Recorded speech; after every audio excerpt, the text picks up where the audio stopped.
guys, welcome back to the What's Next podcast. Coming from the Live Well Studios right here in beautiful Monterey, California. We're right on the beach, beautiful day. And today I'm excited. We've got Miss Hannah. I always mispronounce your last name. I used to say Lonergan, but I'm looking at it and I think I'm transposing. Hannah Lonergan. So, well, you came in for a massage. I don't know, you've been coming in for a few years now. Yeah, I was thinking about that. It's probably been like 7 years. Really? I would say. Yeah. Maybe 6 or 7. So, and yeah. You're the best. Awesome. Well, thank you so much. You're welcome. So much. Well, I wanted to talk to you today mostly because you were telling me that you're coming to the end of your master's degree. Yes. In something that I should probably know more about, and I really don't. So it's like I need to be educated. Yeah. So Ayurvedic? Am I saying Ayurvedic. That right? Ayurvedic. Yes. I'm saying it wrong. Okay. Yeah. No, Ayurveda, it's Ayur is the study of, and Veda is life. So the study of life, the science of life. It's actually the oldest written form of healthcare that we have record of. Wow. And it originated in India. Okay, so that's what I'm thinking of, like in India. Yes. Type of, is it like a religion or it's more of a healthcare? Huh? So Ayurveda is the sister science to yoga. So it follows more of a Buddhist type of philosophy. Okay. However, it's not really a spiritual practice, but it does focus on the being as a whole. So not just your physicality, but your emotional body, your mental body. And cool. Both areas are like health, part of health. Right. Yeah. Well, I looked up on the Google machine earlier today, just to kind of figure out, what exactly what does it encompass? Yeah. And it started off with encourage to love yourself. That might scare people away because it's that's more of a mental thing. That's a large order. Yeah. Right off the bat for some people. Totally. Just that one to start with, to learn to love yourself. Yeah. Like, how is that? I mean, where do they start with that? Is that?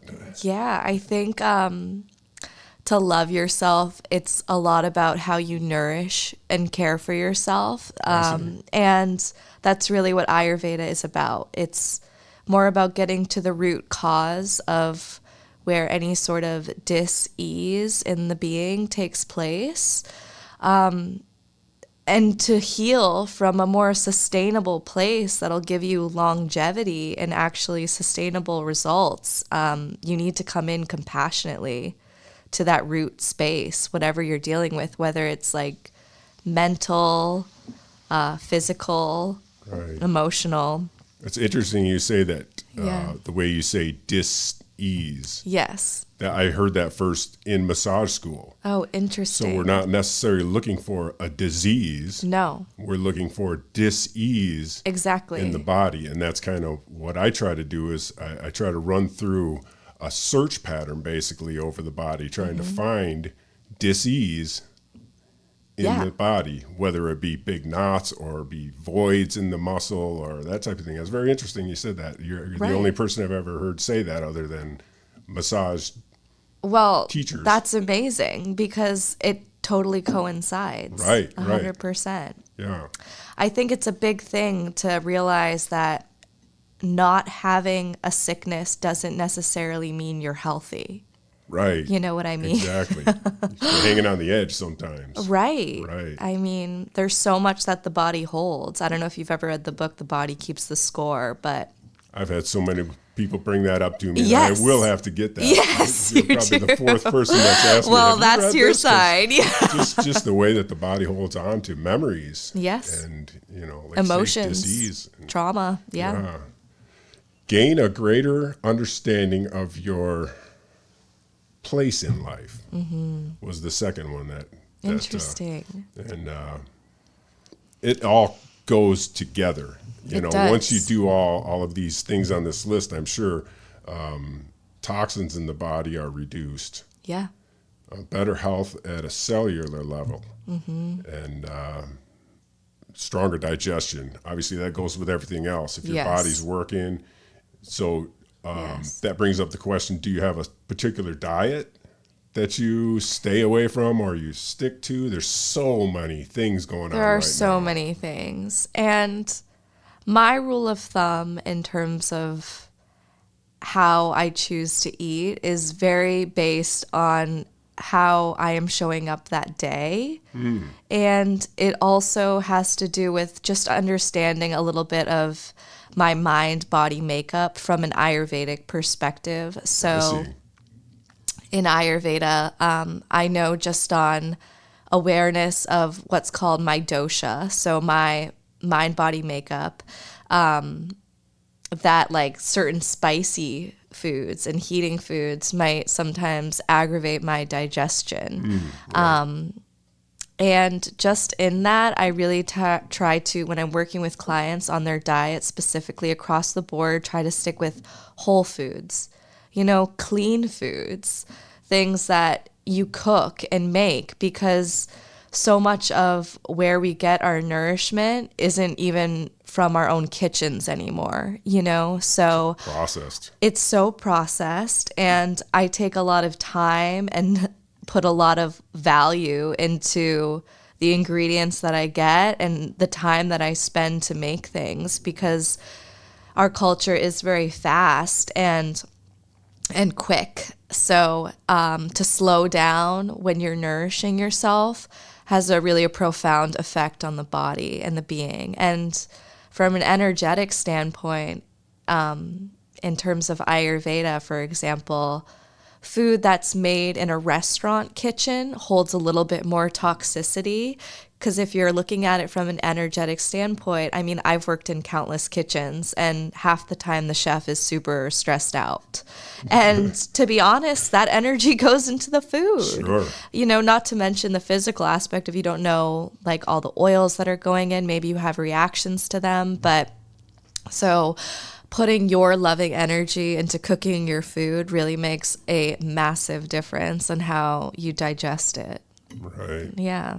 I've heard that anything that you put in a boiling oil comes out toxic Interesting. to your body. It doesn't matter what kind of oil. Once it gets to a certain level, it's toxic. Yeah. Why is it so dang good? Right? That's not fair.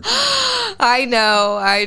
I mean, I think I have found that having restrictions with diet can kind of create even more toxicity. So that's a good point. Just in the sense of, for example, if you have the option to maybe eat something that's not that healthy versus not eating anything, I would recommend eating that option that's maybe not that healthy, and just, be like, this is what I have. This is going to nourish me and sustain me. And the next choice I make will be a little bit more nutritious. And don't stress about it so much. Don't stress about it. Because you're causing even more damage. Yeah. A lot of people think and technically digestion starts in the mouth, but for me, I like to communicate that it starts in the mind, our mentality towards the food. That's a great way to come at it. Yeah. For sure. Yeah. Because I deal with so much stress.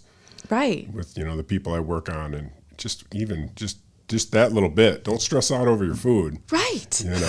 Learn to love it. Exactly. It's interesting what you're saying. The preparation of the food. Yes. And being happy with what you're doing, and having maybe a little bit of fun. Yeah. Making different dishes, as long as they're healthy, and that can be a fun hobby. It can. And there are so many modifications you can make to make better options. I do this recipe. It's like a sunflower seed butter cup, and it's with cacao instead of cocoa, and sunflower seed butter, which is easier to digest than a peanut butter, and it tastes like a Reese's Pieces. Really? It's better in my opinion. But it's all about just what you're willing to, I think, put the time into and care about. Because you can make healthy things taste good. Exactly. I had something that just blew my mind not too long ago, and it was like a mashed potatoes that was made out of cauliflower. Yum. And there was gravy that was, I believe it was made out of some kind of cashews or something. I don't know, but It was That's amazing. Yeah. And you could have fooled me. I mean, it's a little different. Right. It was just good for you all the way through. Yes. And how did you feel after it? Better. Right. You know, not so tired like you ate a full white potato or something. Exactly. It's just eating you from the inside. Exactly. I think we've become really kind of numb to feeling light and energized after we eat. I think we're really chronically like overfilling and like undernourishing in a way, right. You know? But you've been doing that. If somebody's been doing that all their life, they don't know any different. Right. You know? Right. Get changed up on a new diet and they're like, holy cow. I feel right. like I can jump to the moon. Right. And know? I mean, that even just falls back to like mindfulness, you know, of right. like, we've had this kind of like toxic mentality for so long, or lifestyle, and we don't know any different. And then we get a taste of something like peaceful or joyful or something different. And then it kind of like sparks something new. So, yeah. Takes you back to the first one, encouraged to love yourself. Exactly. You know, and that's one way to do it, really feed it top-notch fuel. 100%. Yeah. 100%. Bring your brain back around. What else is on the list? Reduce stress and greater sense of well-being. I guess that's kind of the end game. 100%. Of all that. 100%. Yeah. And food can really do that. You know, we forget how it's not only just fuel, but it nourishes so many different parts of the being, you know, and I think a lot of people deal with anxiety because they're definitely like eating on the go. They're eating rushed. They're not taking their time to like sit with their food or even express gratitude for the food. I have a practice of trying to bless my food before I consume it. It doesn't always happen, but sure, right. I do what I can, right, you know, right. and that can really instate a different mentality and reduce stress levels. Yeah.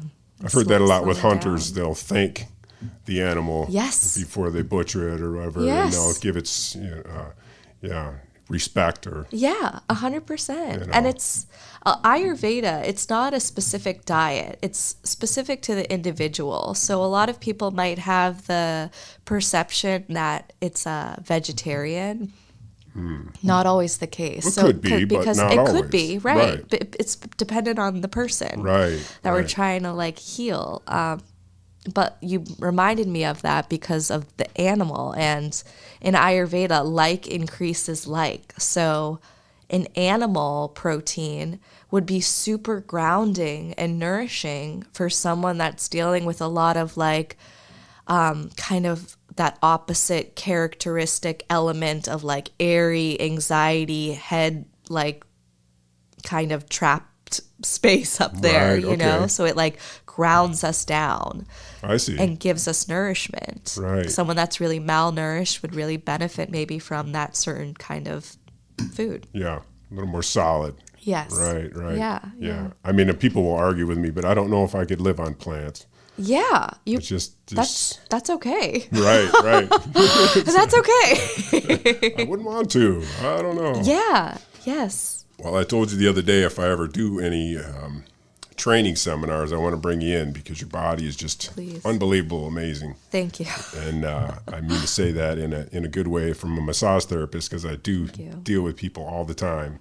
Yeah. And to have somebody that's, I mean, your muscles are very tight. You can tell they're stressed. Right. And they need to be, moved around. Yes. But overall, you don't have any weak parts. You know what I mean? Your arms are good. Your back is good. You got a little bit of turn to your spine because you're doing a lot of work with your shoulders. You were saying that. Yeah. But other than that, you look fantastic. Thank you. You seem to have good range of motion and everything. Yes. So whatever this Ayurvedic is doing is doing right. Well, that's the yoga too. That's yoga. Okay.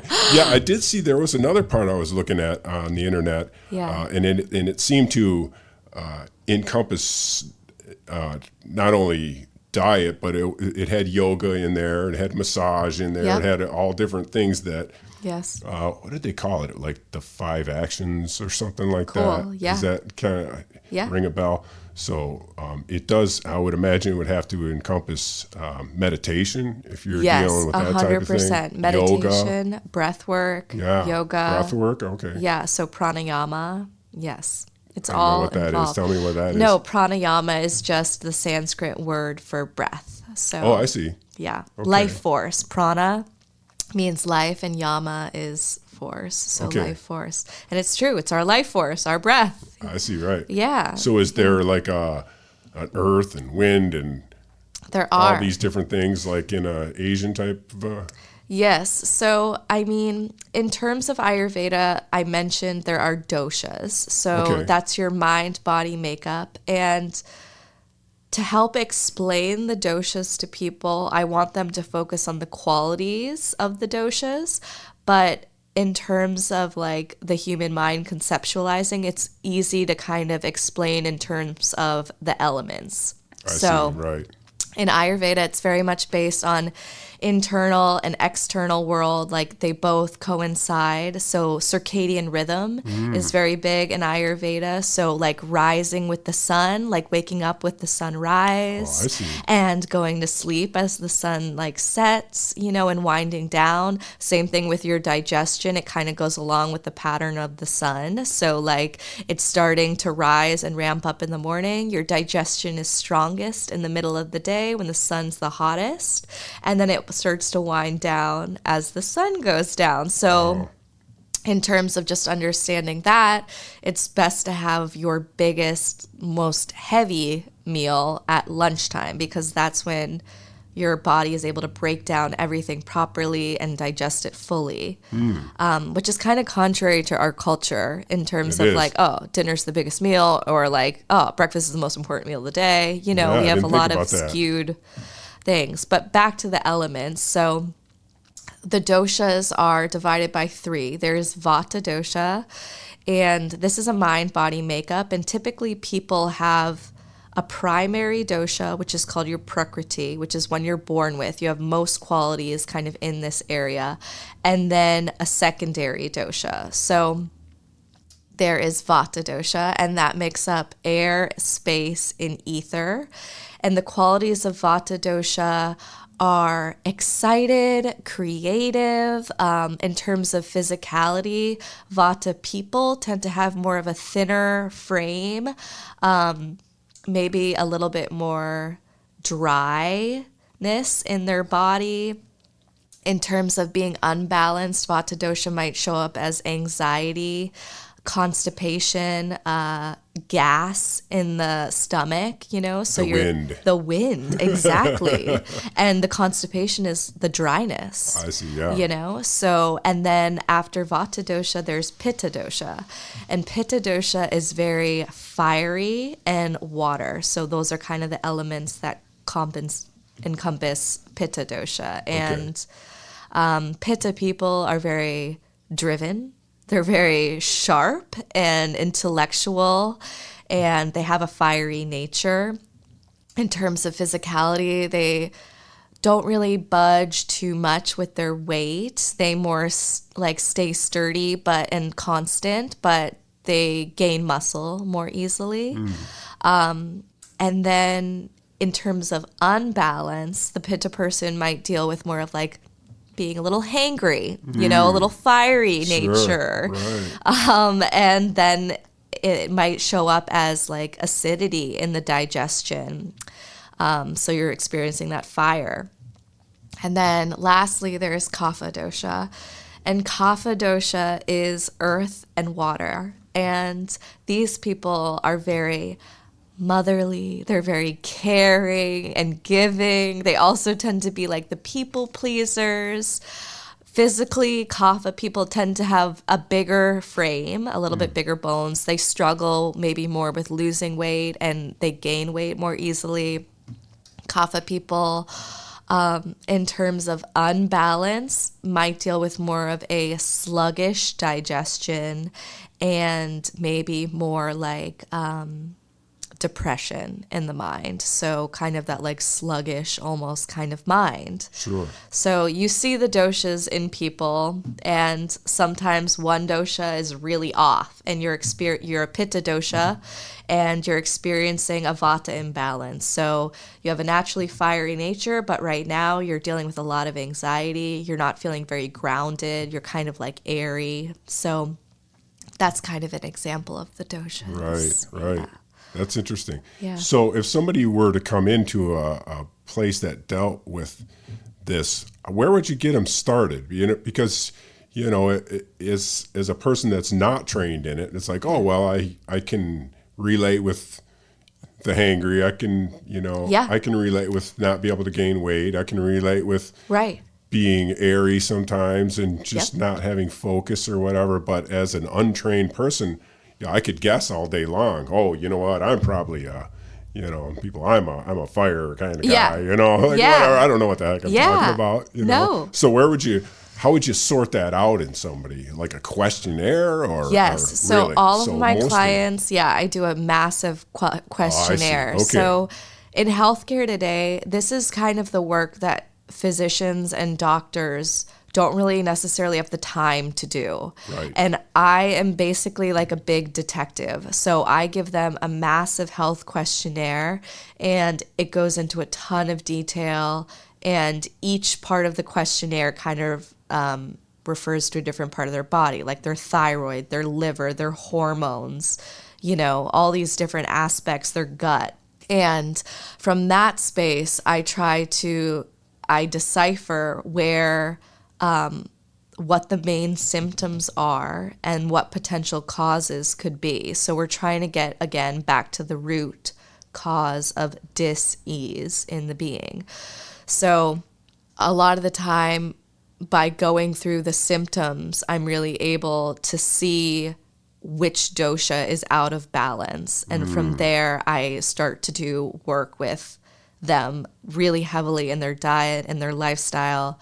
I work with supplements and herbs. Herbs are really big in Ayurveda, but so that's kind of where I start, a very thorough rundown. And these questionnaires, going over this with clients, can take up to 90 minutes, because and people love to chat. So they love to talk about themselves. So doctors say they got about 8 minutes to move on to the next one. Right. They don't have 90 minutes. No. And it's like and we it's are so much of what we put in. Right. So it's kind of common sense that this stuff would matter, It is frustrating to me sometimes when I'll have somebody come in and they've gone to 3 different doctors and they've gone through x-rays. And that is mostly the kind of clients that I get. Exactly. The people that are just exasperated with the healthcare that they've received. And they're just, they're down. Right. They're low. They're not wearing their makeup anymore. They're full of pain.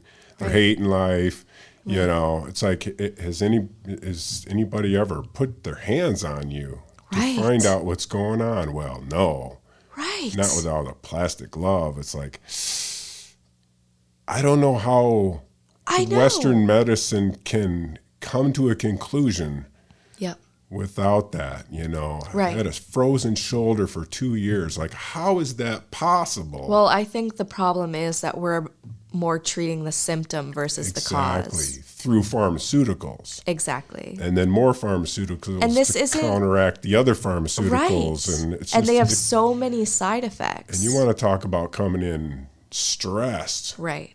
And their body out of sync and out of balance. And not loving themselves because they can't even sort through it. Hating life. Right. Basically. I mean, I've been in a lot of pain before, and I know it changes the whole psyche. It does. I've never had to deal with it for years on end like some of my clients. Right. So. I mean, what really kind of was a big point that made me feel like this is exactly where I want to be was in my first day of orientation in this master's program I'm in, they were saying that your compassion is your number one tool.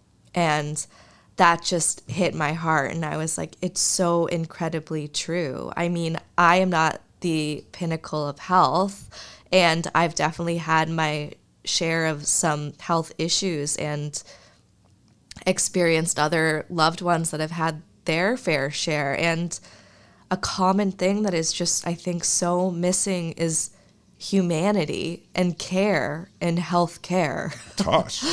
Yeah. It's amazing how much touch just brings somebody around. Right. They just, especially now, because people are so separated. 100%. And that's like an act of care. Right. It is. Well, that was my next question. What drove you into this? I mean, where were you before? Yeah. Where did you end up? Where'd you grow up?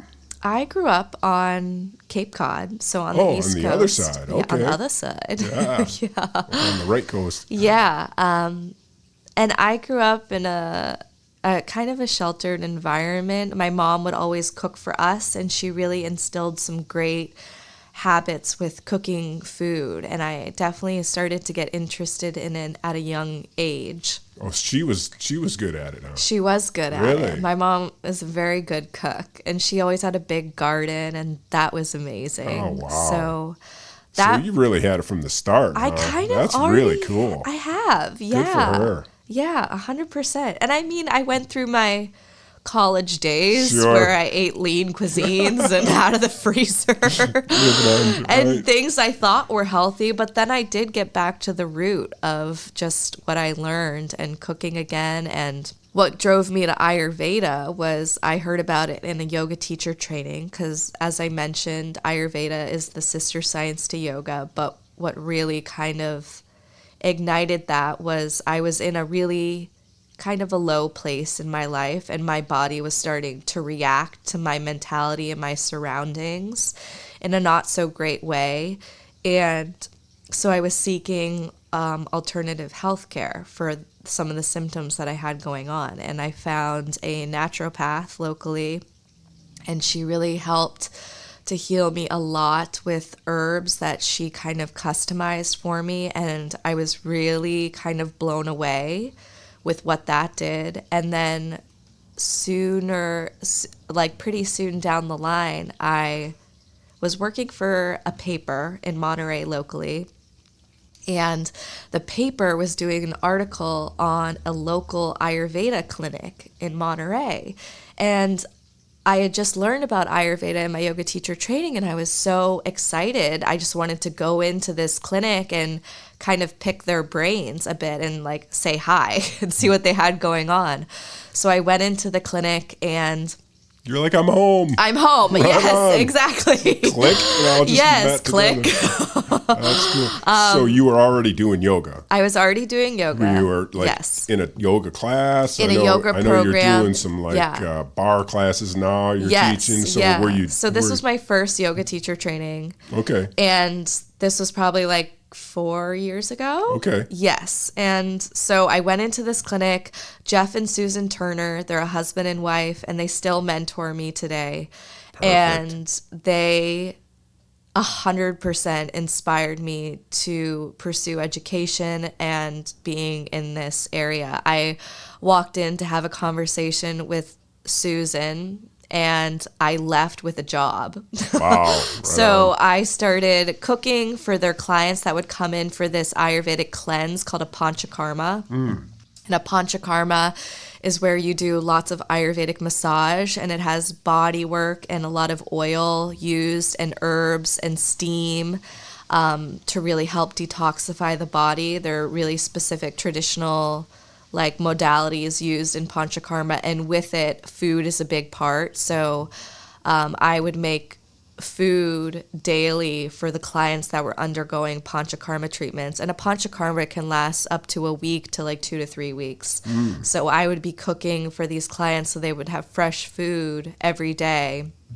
And I was doing this before my 9 to 5, so I would get there at dark 100 and bust out all this Ayurvedic food. Sure. And I was learning so much, and then I started interning. Thing. Must have been learning. I was learning. Yeah, just soaking it all up. 100%. Right, how cool. Yeah, it was amazing. And the rest is kind of history. I mean, they encouraged me to go to school, so I enrolled in Maharishi International University, which is based in Iowa.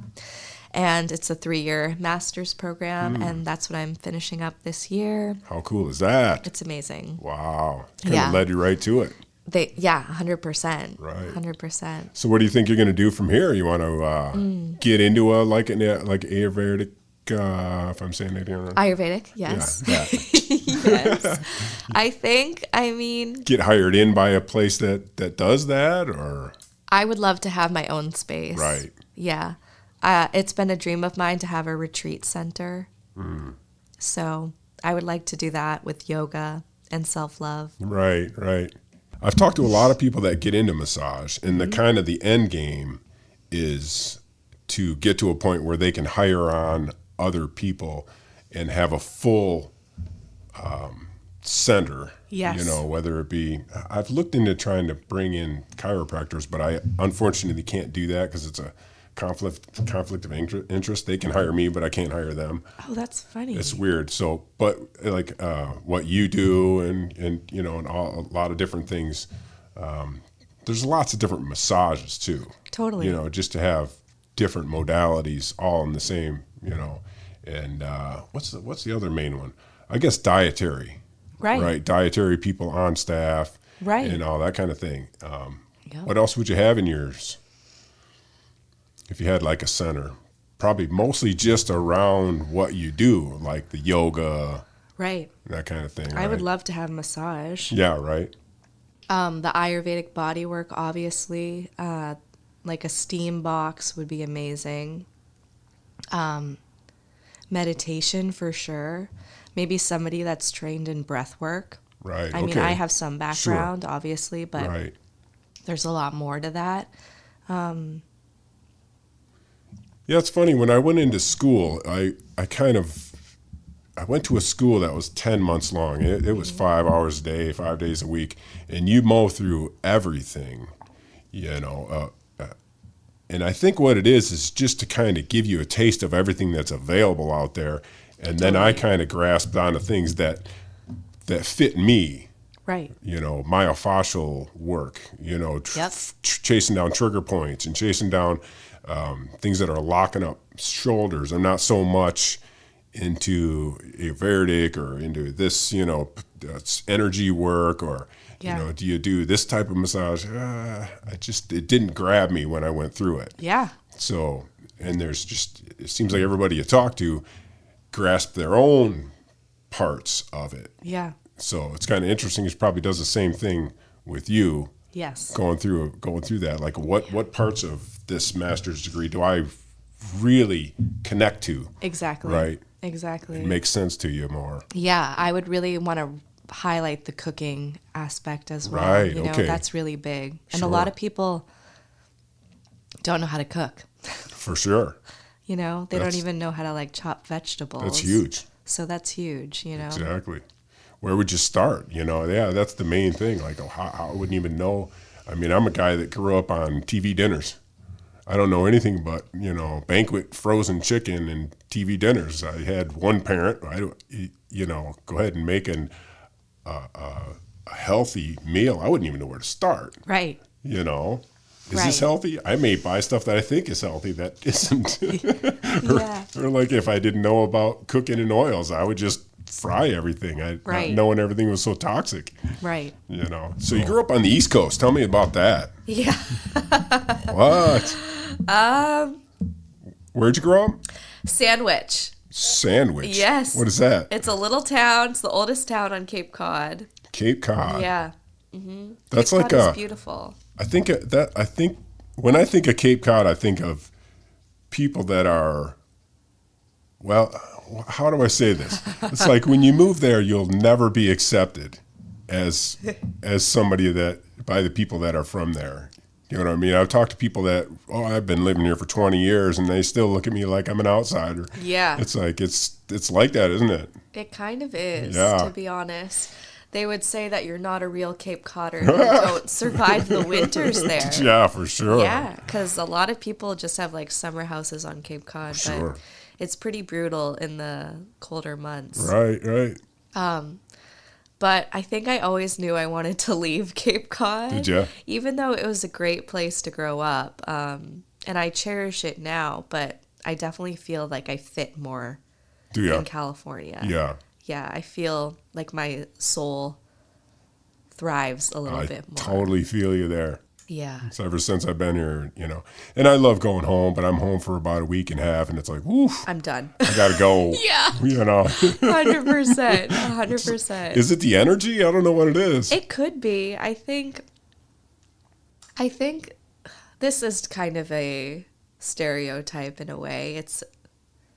But I do feel it's more open here. Yeah. More just accepting. A different perspectives. Right. More accepting. And the East Coast can be a little narrow-minded from what I've kind of experienced. It's still a great place, and I do think that they have a lot of pockets where simplicity is really valued, and I appreciate that. But yeah, I like California just so much for what it offers, and yeah. And to get away from the winters. Yes, that was the biggest thing. That's a stressor. Seasonal depression is a real thing. Sure is. Yeah, right. From Michigan, we're overcast a lot. Yes. 100%. So deal with a lot of trying to figure out how to get, mood lighting or something, Right. I remember snowstorms when I was growing up. They were such a big deal. We would be sitting waiting to see if our school was closed. Yeah, exactly. And they don't even deal with that out here, do they? No, not at all. No snow days. That was a religious thing, man. You got up, there was 5 inches of snow, straight to the radio. Yeah, 100%. Waiting for them to call off. Yes. Oh, yeah. Man. Yeah. The good old days. The good old days. Right. How far we've come. Yeah, exactly. Yeah. So what started you? The yoga classes, I think, is what you got into. Huh? Yes, yeah. Yoga started me with Ayurveda, and yoga, a lot of people, I think, enter it with a very physical kind of mindset of, oh, I'm not strong, or oh, I'm not flexible, but you work and cultivate both of those things in yoga. And for me, I started yoga definitely on a physical plane in high school, a decade ago, and it was just fun to sweat and move and all of those things. But once I started my training, I came to the mat at a time where my heart was in a hard space, so I didn't have a lot of self-love. Right. And that really opened me up to what yoga can offer from a spiritual space. It can almost act as a bit of a meditation. 100% it is. Because I see them holding a particular position or something. And, yes. And a lot like what I've heard with people that do a lot of meditation, their first year is, oh man, my knees hurt. Oh my God, this hurts, that hurts, But after you are into it a little bit more, all those start going away. They start falling away. Yes. You start coming more in contact with what you're actually chasing. 100%. And I bet you that I don't know much about yoga. I do have some clients that are dealing with different issues as far as flexibility or muscle problems or all kinds of different things, and they're still doing yoga. Yeah. And it's how is that possible? You can barely bend, but they just do what they can do. Exactly. And that's enough. That is enough. Right. Yeah. So it's it's not always this perfect pose that you see in the magazines. Not it can't at be. all. Right. No. And it's a shame that really deters people from even starting. Exactly what I was getting at. Because it's not a one-size-fits-all at all. And I would even consider myself not even a really flexible yogi compared to some people. I have strengths in certain areas for sure. But and practice does do a lot. But at the same time, you could come in a yoga class, and if you want to lay on your spine in a shavasana shape, that's yoga. Right. Exactly. You take what you need. And there are so many different types of yoga too. There's more of a mellow yoga. I started with a modality called Bikram, and I've heard of that. Yeah. Now, is that the hot one? Is that the Bikram yoga, or is that somebody's name or something? It's someone's name. I see. Yeah. I don't ethically support him because of what's happened with that kind of situation. There's a whole Netflix documentary on Is it, there? I think. Yeah. Yeah. But it's not the yoga in the heat that's the problem. It's something else. yes, I see. exactly. Okay. And with Bikram, it's the same sequence every class. So it's the same shapes that you find every class. Okay. Which for some people can really serve them and be beneficial. But now that I have explored other modalities, I like the creativity of being able to cultivate different shapes and Right. explore different areas and get stronger in different ways. Yeah. I would imagine if somebody like you did that, you'd probably get really bored I would get so bored. if it was the same thing every single day, 100%. right? I never teach the same class. Good. Yeah. For your own self. For my own self and for my students. Yeah. Yeah. You don't want to get bored with it, Yeah. right? Yeah. I came across this. I don't know if you ever heard of it. It's called yoga for guys that wouldn't be caught dead doing yoga. Yeah. You ever heard of that? No. It was basically one of these big time wrestlers, Okay. and he was doing yoga. Great. And he started, seeing the great things it was doing for him, progress, obviously, yeah. because his body was just tore up and wrecked by the Right. time he was 60. Right. And he started looking around at some of his old buddies, like, the snake, this guy that's, Yeah. can't get out of a wheelchair anymore. And they Yeah. just started doing this basic Good. yoga out of a wheelchair. Or Amazing. just try to do your best to get him onto the ground and maybe Yep. do some light poses. And over the months, they were also dealing with drug addictions. They were also Yeah. dealing with all these other things. But the yoga seemed to be the core that was, was moving them forward. It is. And Yeah, even just that it's amazing. concept of sticking with something enough so that there's change. We're so quick to be, instant response, and that's not really how it works all the time. Right.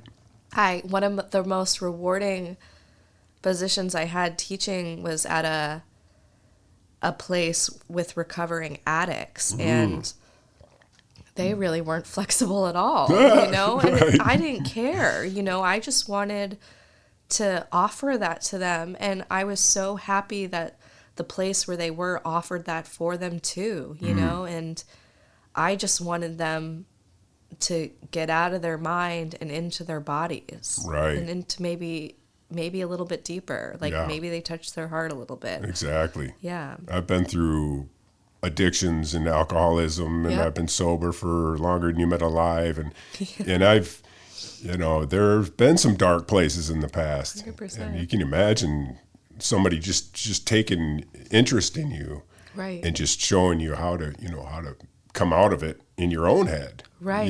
Some positive things that you can use.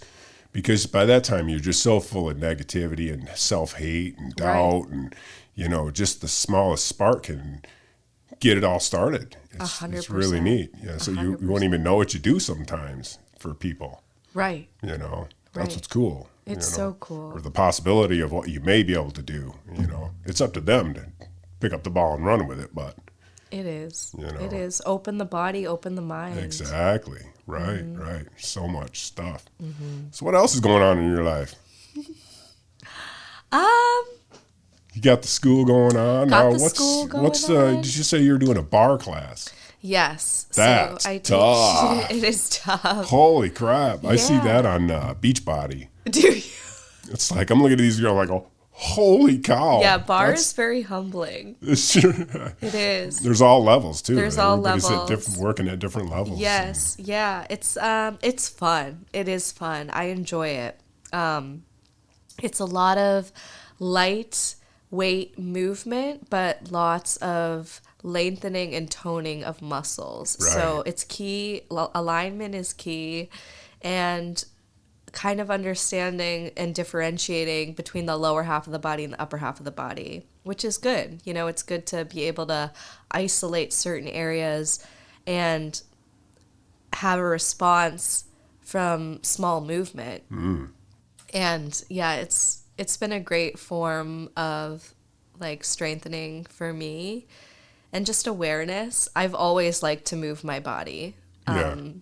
But I do enjoy the bar very much. I Right. enjoy making playlists for bar too. Bar is like You're a kind of a music bit girl of a too. dance. Yeah. So Uh-oh. you can like get very into like the beat and how you move with Right, that, right, which right. is fun. But yeah, I've been teaching a lot of bar and then the yoga, and I've started working with some clients one-on-one for Ayurveda. Ooh, I've been doing some food drops locally. oh, good, Yeah, so good. I'll work with people and just bring them food that I know will nourish them. Right, and sure. that's been really kind of amazing too. Yeah. And that could like tie in with the retreat center one Sure. day, you know. Right. So But back to the bar. yeah, It looks like it came from ballet. ballet. Yes. Yeah. Obviously, well, Yeah. because of the, I guess because of the bar Right. itself. Right. But a lot of those girls in there, they look like dancers. You Yes, know, they I used to clearly do ballet, have. yeah. Oh, that was my next question. Did you probably came from a dance background? Yes. Or at least as a kid, sure. Yeah, 100%. Right. Yeah, it's a lot of strength. It really is. It's humbling too. I mean, I used to lift heavy weights. Did you? And I realized that just did not support my body. It really tore my body up. I really didn't like, I don't know. I just didn't feel good in my body that way. But this feels good. And you'll have a set of 2-pound weights, and I'll have guys in my bar class, and they will drop the 2-pound weights because they get fatigued with Sure. them. And it's humbling. Right, right. Bar is also really good if you struggle with joint issues. Oh, is So a lot of people that have like knee things, like it can be really good for light movement that's not super taxing on your joints, but it really helps to build muscle. It's a type of a weightlifting. It's more of Yeah. like a real low weight, high reps, basically. Totally. You know, more of a tone and a rip. Yes, You know, exactly. just getting the muscles. Yeah. Exactly. That's cool. Yeah. Yeah, the weightlifting's that's a lot like what we were talking about earlier. That's not something you can just jump into. You need to start slow, You just do. like yoga, just like anything else. You You don't do. feel like you're moving fast enough. You got Right. these big monsters standing around you. They can bench press 400 pounds. It's like, just slow down. Right. You're not ready for that yet. And accept that and love yourself where you're at. Exactly. You'll get there. Exactly. Right.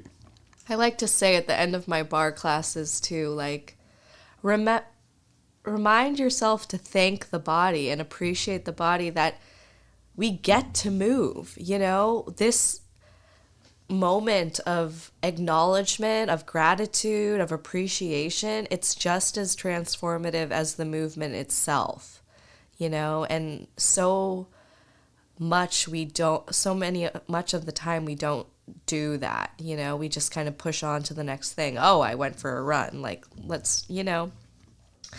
And it was interesting that you had mentioned that man that did yoga and he was like a bigger guy. Yeah. And so weightlifting, if someone is a weightlifter, they could really support that with yoga, because the yoga would help a ton with like alignment and just body awareness and how to stack yourself properly so you don't injure yourself.